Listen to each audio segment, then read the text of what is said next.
Bugün də hər şeydən biraz danışacağıq. Siz nə qədər stilistlər olur, məni dəyişsinlər, məni dəyişə bilməyiblər. Amma bir corab məsələsi gündəmi dəyişdi. 100% elədi. Dəyər verən olmadı sənətimə. Evdə ər tərəfindən ömür boyu əzilib. Həci ilə gündəmə gəlmişəm. O görüntünü görəndə niyə elə rəqs edirdiniz bəs? Ağlı olmayan biri qıraqdan çəkib utanmırlar.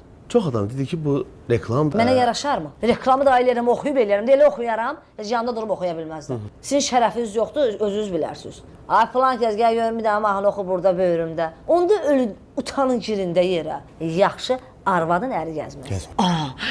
Ofeli ərində ayağını da corab geyindirdi bu. Ayağını yuyub suyunu da içərəm. Mən əxlaqımı yoldaşımdan da çox istəyirəm. Mən cəmaatı alladım bəziləri kimi. Evdə ay qadan aləm elib, qurban olaram. Falan verişə mənə çıxartda nə olar? Yalvarsınız, ərinizə hörmət eləyin, biraz ay bəziləri. Mən heç vaxt çaqqal süfrəsində oturmuram. Qadın parçalar sizi niyə bəyənmir? Ayıb olsun. Ofelə nə vaxt qadınların tərəfini tutar, onda gələr mənim verişimə. Səhətiniz